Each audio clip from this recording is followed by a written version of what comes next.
Sang Raja Mogok, julukan melekat pada Raden Mas Suryo Pranoto, seorang tokoh pergerakan nasional pembela pekerja buruh pada masa pemerintahan Hindia Belanda. Namanya diberi gelar sebagai pahlawan nasional ketiga oleh Presiden Soekarno pada tahun 1959. Darah bangsawan mengalir di dalam tubuhnya berkat ayahnya yang bernama Kanjeng Pangeran Aryo Suryaningrat, putra tertua dari Pakualaman III. Tetapi, ia tidak bisa menjadi putra mahkota akibat sang ayah terserang penyakit kebutaan. Kakak dari Ki Hajar Dewantara ini memiliki nama kecil Iskandar dan memilih bertukar jalan hidup untuk rakyat pribumi. Meskipun begitu, adanya hak istimewa membuat dirinya bisa masuk sekolah rendah Eropa kalangan Belanda pada masa itu. Setelah tamat, ia mengambil kursus pegawai rendah yang setara dengan SMP dan bekerja sebagai pegawai negeri di kantor kontrolir di Tuban, Gresik. Ada sebuah cerita, ketika ia bertugas, Iskandar muda itu sempat menempeleng atasannya yang seorang Belanda, sebab ia tidak terima melihat temannya sesama pegawai Indonesia dihina. Akhirnya, ia ditarik kembali ke Yogyakarta dan diangkat sebagai kepala administrasi Istana Pakualaman. Hobinya dari kecil membaca buku, membuat pemikirannya kritis. Hal ini dianggap membahayakan bagi Belanda. Lingkungan yang berbeda juga membentuk pribadi pria darah biru ini lebih berpihak pada rakyat. Seperti yang diceritakan dosen studi kajian budaya dan media pasca sarjana Universitas Gadjah Mada, Budiawan Sahaja. Karakternya ya, seorang pemimpin yang flamboyan. Flamboyan dalam arti piawai dalam berbicara di depan publik, tapi dia juga punya karakter yang temperamental. Suryo Pranoto saat itu berulang kali mencoba membentuk organisasi untuk memberi kesejahteraan dan menyadarkan rakyat tentang harga diri agar tidak mudah ditipu oleh kolonial Belanda. Pada tahun 1911, ia mendirikan Mardikaskaya, organisasi mirip koperasi simpan pinjam yang keberadaannya membuat sedikit keonaran bagi para rentenir pada masa itu. Akhirnya, Suryo Pranoto diusir dengan dalih disekolahkan di Sekolah Menengah Pertanian di Bogor. Setelah lulus tahun 1917, setahun kemudian pemerintah mengangkat ia sebagai pegawai dinas pertanian dan memimpin sekolah pertanian di Wonosobo.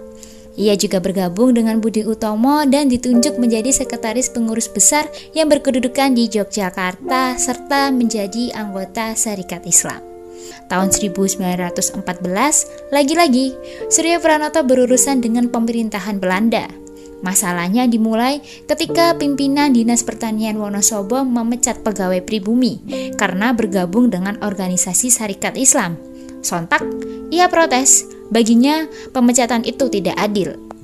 Ketika dia punya masalah dengan atasannya yang orang Belanda, jadi pada saat dia bekerja sebagai Mantri Pertanian di Wonosobo itu dia berkonflik, dia temperamentalnya itu dia tunjukkan dengan menyoba-nyoba ijazahnya di depan atasannya itu. Bahkan bukti bahwa dia mencampakkan kebangsawanannya itu secara simbolik di depan massa buruh, dia mengatakan siapa butuh gelar Raden Mas silahkan pakai. Dia tunjukkan kekancingan apa istilahnya itu surat yang menunjukkan bahwa dia berhak menyandang gelar Raden Mas, itu dia acung-acungkan.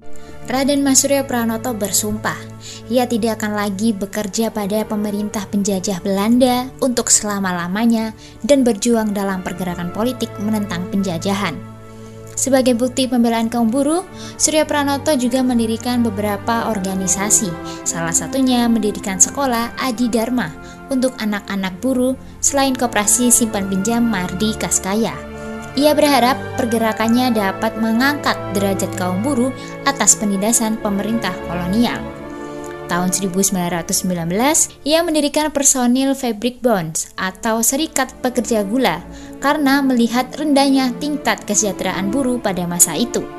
Ia melakukan pemogokan besar-besaran dan dilakukan oleh sekitar 3.000 buruh pegadaian di Yogyakarta dan menjalar ke tempat-tempat lain. Inilah asal-usul ia dijuluki Sang Raja Mogok. strategi gerakan buruh yang unik yang pada saat itu boleh dibilang baru gitu ya. Pada tahun awal abad 20, tahun 1920-an adalah dengan aksi mogok. Jadi dia menggalang buruh untuk menuntut ya tentu saja perbaikan upah, menuntut hak-hak yang lebih baik, menuntut tingkat kesejahteraan pada majikan-majikan pabrik yang notabene milik orang asing, ya antara lain dan terutama orang Belanda, itu dengan cara mogok. Nah, maka surat kabar Belanda, Batavia's Nieuwsblad, itu menjulukinya sebagai si Raja Mogok, Koning van Staking bahasa Belandanya. Akibatnya, pemerintah kolonial kemudian menangkap dan memenjarakannya. Selama tahun 1923 hingga 1933, ia harus 3 kali keluar masuk penjara. Mulanya ia dipenjara di Malang, lalu dipindah ke Semarang, dan yang terakhir di penjara Sukamiskin Bandung. Di akhir perjuangan hidupnya, ia mengabdi menjadi guru di Taman Siswa bersama adiknya, Ki Hajar Dewantara. Ia juga aktif dalam bidang jurnalistik dan sempat menerbitkan 2 buku, 1 tentang pelajaran sosialisme dan 2 tentang pengetahuan karena ingin mengubah pemikiran lapisan rakyat bawah. Namun, buah pemikirannya disita dan dilarang beredar oleh pemerintah Belanda. Raden Mas Suryo Pranoto merupakan sosok yang diterima rakyat jelata dan dihormati kalangan bangsawan. Ia tutup usia 88 tahun pada 15 Oktober 1959. Jenazahnya dimakamkan di Kota Gede, Yogyakarta dalam upacara kehormatan. Kegigihannya dalam mengangkat derajat kaum buruh sangatlah tinggi. Ia mengajarkan bahwa hidup harus semangat dalam memperjuangkan hak dan harga diri tanpa mengemis, seperti pepatah beliau.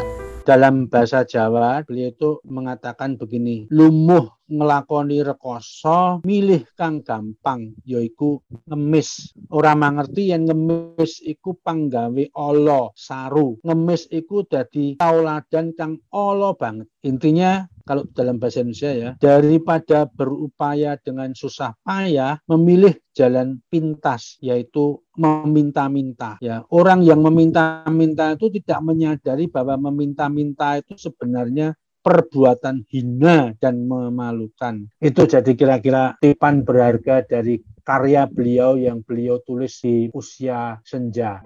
Selamat jalan pahlawan, jasamu takkan pernah tergantikan.